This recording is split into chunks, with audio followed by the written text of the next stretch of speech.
Hi guys, thank you so much for joining me and Michelle again on Hey Mummy. This is part 2 of our chat about relationships. If you haven't watched part 1, then please do head on over there and watch that first if you're interested. But this is Michelle. She is psychotherapist, relationship expert, divorce expert, everything expert to do with relationships and being human. Yeah, exactly. And we talked last time about some of the problems that you could be having in a relationship or a marriage and how to work through those problems and what steps to take for yourself and also yourself and your partner and your family when things are tricky. And then today we're going to talk a bit more about what to do if you've passed that point in your relationship and you have got to the point of separation and divorce, which is something that I've been through personally. And just how to navigate. I mean, this is quite a big topic to get through in one video. It is no walk in the park. No. Divorce is not the easy option. And I think sometimes it's like, I can't live with this person. That's it. It's over. It's never ever going to be as simple as making a decision and cutting free. And, you know, it just isn't. And especially with children involved. You've got to try and protect your children from as much damage as possible, because otherwise this is just going to go on and on forever, and they'll be the ones who are going for counselling. And it'll impact them for the rest of their lives. Yeah, definitely. So what do we do? What do we do? How do we get What's through the answer? How do we get through what really is a complete and utter hell? Hellstorm. It really is. It's really tough, right? And there is no one answer, obviously. Like I say, with everything, every individual is so different. We're all so unique. We have such different needs, and our situations are different at the end of the day. So there's no one answer. But I think when clients come to me and they're in that position where they are struggling, they are feeling really resentful, really angry towards their their ex-partner. They're in the process of the separation or the divorce or the breakup. And there's kids involved. Obviously, that adds an entirely new dimension to the whole situation. The things that we explore in our sessions together are, firstly, you, the woman, my client, what is going on for them? How can they get to a place where they are able to show up for themselves, show up for their kids, and then kind of like the next priority will be the communication with your ex-partner. I think those two things are really key, because amongst the emotions that are so high, the emotions that are really powerful, anger and resentment and guilt and shame and we just feel so. And those feelings are in some of the best separations. It's like that's not only someone who's gone off and had an affair or it's because not that's like it's kind of. These are emotions that affect absolutely everybody, and jealousy and hurt and pride and pain, and anxiety, and kind of coming back to myself and thinking, well, was it me? I'm not good enough, and then we kind of make it about us. And I think a lot of the time it's important to remember that actually, it's your journey. You're on this journey. You're going through this thing. What can you do to support yourself? And I think for me, support is everything. And I've been extremely lucky to have had some really amazing friends who have just put up with my roller coaster of a ride with mental health as a result of the breakdown of my marriage. And my God, my friends and family have really put up with some tough times as well. And I think that's one of the big things, it does affect everybody around you. The moment when you decide to walk away from a relationship, it really does affect a lot of people. And I've often thought, God, it must be so much easier if you haven't got kids and you could actually walk away and just live your separate lives. But when you have children, you're going to have to communicate for the rest of your lives. Because years down the line, when those kids are getting married, you're more than likely both going to want to be there, possibly with new partners, possibly not. And so this is you're going to have to find a way to communicate and to relate to that person that you don't want to be in a relationship with. Yeah. And that is... It's hard. Yeah. It's really hard to do. Especially if you're harboring those emotions and those feelings around anger and frustration and resentment towards them. That can just fester within ourselves, and it can also kind of then bleed out into the rest of your life. So yes, you've ended your relationship, you've ended your marriage, and it is a hellstorm, what we said earlier, but at the same time you have to either go and get the support or do the work on yourself to heal, to heal yourself, so that that anger, that resentment, that pain doesn't bleed out into the rest of your world, doesn't kind of impact your kids as much. And I think a lot of the time it comes back to thinking about, well, what do I need right now? How do I get to a place where I'm in this grieving process, accepting that it's not going to be easy. It's going to be so hard. Grief takes time. Yeah. And it's as frustrating as it is, that is what you have to do. And processing of the emotions and processing what's happened to you between you and your ex-partner, and what's happening for you now. And I think just accepting certain feelings, even if you can't stand your ex-partner, it's going to have an effect on you when they hook up with somebody new. Yeah. So when they've got a new partner. When they start seeing someone, and when they introduce somebody to your children, all of these things are going to be massively, massively painful and big steps to take. Even if you really can't stand that person, they're still big hurdles to jump. Yeah, they're still the parent of your children. Yeah, and I think for me, what I would say is really key, and I've seen it time and time again, and it's something I've had messages about when obviously I posted that we were going to be chatting, is, a lot of parents use children as a weapon to get back at their ex-partner. So you've hurt me, so because I'm the one with the kids, I'm going to make sure that the kids make your life really painful. And that is so common, using the kids to try and cause pain to the other parent. It's not right. There's absolutely no right about that, because the person you're going to hurt ultimately is the child. Yeah, and yourselves. Exactly. Yeah. Using the kids as a weapon is just... It's not okay. And it's really toxic, to your relationship with your kids. Yeah. Not just the relationship with your ex and the kids, but your relationship with the kids. Yeah. You might not consciously be aware of it, and you might feel like, oh, this is the best thing because they, should be against this person, their dad, for example.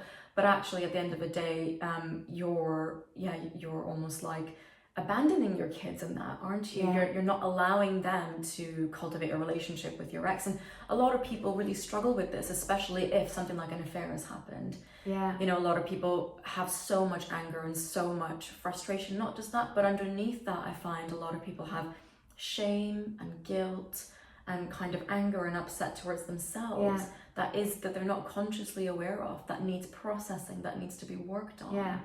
And I think that's where seeking professional help could be really valuable, because you can then, kind of walk towards your ex with clarity, knowing how to communicate better, communicate your needs, your kids' needs, being able to go to them, with a clear kind of strategy, as opposed to what you said earlier, Anna, which is reacting, firing, yelling, shouting, swearing, because that's not constructive. It's really, really hard getting communication right after a separation, and I am not doing this chat from a place where I think I've got it right, because we have been on a roller coaster ride, and it's only recently that I would dare even use the term co-parenting, because there's been nothing co about it until very recently, because there was so much hurt. It was so highly emotional, and it just has taken a really long time. I think it's important to remember that we're all doing the best that we can, aren't we? Yeah. And we're doing the best that we can with everything that we have at this time in the present moment.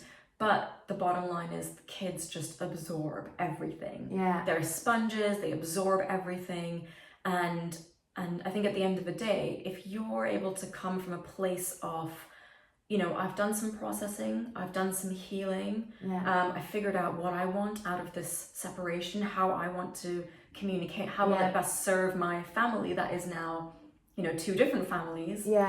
Then you can show up for your kids in that way. You can show up for yourself in that way.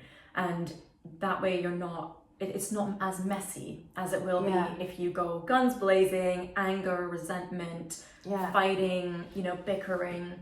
And sometimes it takes two, but a lot of the times it just takes one of you to do that work on yourself so that you feel lighter, you feel healed. If your ex isn't going to go do the work on themselves, whatever, that's up to them. Let someone else deal with it now. Exactly. It's no longer your problem, no longer your responsibility. You're showing up for your kids and you're showing up for yourself. And I think there's something really empowering about that. I think it's important for us to honor all the feelings that we feel. And again, we're not taught this in school, in society, or parents don't teach us this. Hopefully now parents are teaching kids these kind of tools for emotions and emotional intelligence and emotion regulation. But it's important to honor for example, if you feel resentment and hatred and anger towards your ex, but also feeling a bit jealous, feeling a bit envious, feeling a bit like, why don't I have that? And so I think there is a place for your emotions, and it's important for them all to be honored. And perhaps instead of allowing your kids to witness that, taking it to a professional, taking it to trusted friends, like you said earlier, people who hold space for you, people who are not judging you, people who come from a place of, I want what's best for you. That's your best interest is the center of my work, really. It's difficult, isn't it? Because I think jealousy, there's so many different things you can be jealous of as well. Even their freedom. If you're the primary carer, definitely, they have the freedom to go out and 5 days a forge week, new relationships and have a great social life. Financial jealousy as well. Huge as well. All of a sudden, if you were not the main earner in the household and you feel like they've come off better and you're struggling financially, there's a lot of resentment there when you see them, especially now in the days of social media, because you can see it all. Oh my gosh, you see their lives played out in social media. Let's face it, we've all stalked an ex. Of course, still stalking my ex. We've all stalked an ex, and of course it conjures up feelings and emotions that we're not necessarily in control of. And I think it's hard. Like you said, the only thing you can do is to start gaining control of those emotions in yourself, because you can't do anything about your ex. And their situation and what they're up to with their days and their lives. And and the way to gain control of those emotions is to first, like you said, accept that they're there, honoring them. They're here, they're not going to stay. I wouldn't say they're here to stay, because you can process through them. And processing requires, potentially support from a professional, being able to work through your stuff that is no longer serving you. Obviously that marriage, that relationship wasn't serving you anymore. You hopefully did everything that you could have done before you got to the point of separation or divorce. And, if you had done that, then you've made that decision from a place of love. Whereas a lot of people, sometimes I find actually that people end up splitting up from a place of fear and a place of complete anger and resentment, where they haven't actually gotten to a place where they tried. They didn't try everything that they could have to try and make it work. So when you do get to a place where you've tried everything that you've tried to make it work and it hasn't worked, you realize, okay, this is no longer serving me. This is what's best for myself as a human, as a person, and my kids, and we're going to go our separate ways. By no means is it easy. By no means is the grass greener on the other side. There's a lot of emotions that will come up, a lot of stuff from your past, your experiences that will be so easily triggered every day. And it's okay to be sad. It's okay to cry. It's okay to ask for support. And it's so important to pull on supports that will be valuable for you. Listening to yourself and understanding your own needs is something that I've had to learn to do, and it's a really difficult thing to do, because with that again comes guilt, comes shame. It's like, oh my god, am I putting myself first? Does that mean I'm leaving someone else out? Does that mean, is there something else I should be doing? Especially with kids, because as mums, as mums, people think that obviously the kids are the priority, 100% they are. Yeah. But then as a mother, your priorities get pushed to the bottom of the list, you know, if they're even on that list to begin with. But I think that's kind of a cultural shift that we're experiencing now, which is actually, in order to get my kids' needs met, I also need to honor my needs, and I need to create time. What time when you're a mother? Who knows? Create time for me, even if it is, I'm going to take 10 extra minutes in the bath today. Yeah. You know, or I'm going to take 10 minutes before I go to bed to just read, to just unwind. But it's that mum guilt that comes along with it, isn't it? It is an incredible thing. Yeah. But I love what you said about listening to your body, listening to yourself, really slowing down, because again, we've been brought up in a society that's, you know, kind of adopted the mindset of, I'll just sleep when I'm dead, it's fine, you know, I'm going to keep on going, I'm going to spin 50 different plates at this one time, and we're going to burn out. You know, the reality of it is your body is shouting, your body is screaming to you to stop, to slow down. It's telling you we need to take a break. And listening to yourself is so key, so important. And some of the work that I do with my clients, I call them self-love practices. I just love that phrase. And I think it's about cultivating these self-love practices that work for you. So each client that I see, we tailor what would work for them, and they go away and they try these different things. And actually it could be, you know, like we just discussed, like going for a walk, or connecting with nature, or having a bath, or journaling, or I do this practice called mirror work with some of my clients. So it's really cultivating this really tender, really beautiful, loving relationship with yourself. Especially, I know, even that's made my shoulders go up. I'm not comfortable with it. And none of us are, right? Because we're taught not to do that. Do not prioritize yourself. Loving myself, that's me being big-headed. But really it's an unlearning of the stuff that we've been taught, and relearning that I'm struggling right now. I'm in a really difficult place. I've just had this breakup, this divorce. It's really messy. My emotions are like this. Actually, starting to rebuild myself from the ground up is so important.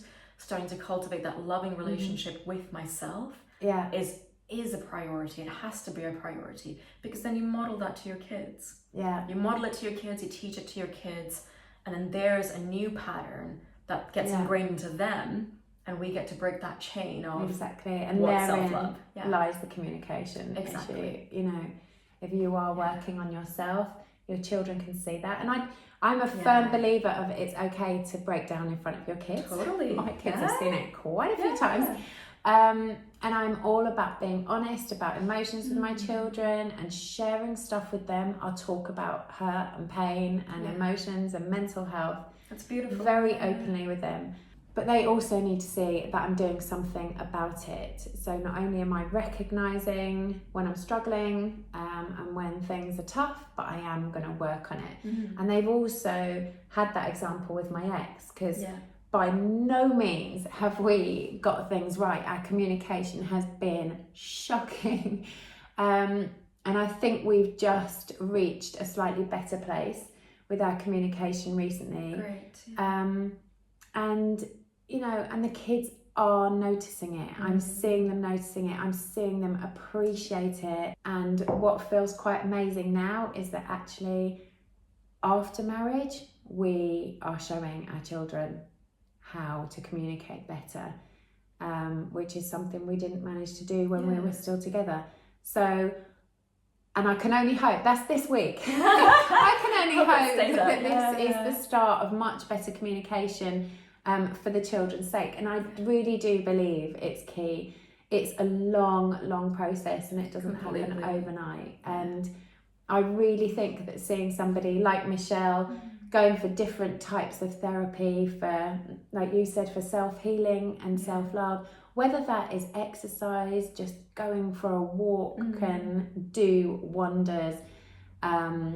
Therapy, you know, physical therapies, going for acupuncture and things like that. All of these things are things that have made a difference at different points for me. And different parts of us as well, you know. Connecting with nature obviously is so healing, but so is going for yoga, going for Pilates. You know, we're almost like nourishing and nurturing different aspects of our being, and I think that's really important, because no one thing will make it all okay. You know, it's about trying different things, see what works for you. Yeah. And I really love what you said about sharing with your kids about how you're feeling, and the fact that they've seen you cry and you're able to be so open and honest with them. I think you've all seen me cry. Yeah.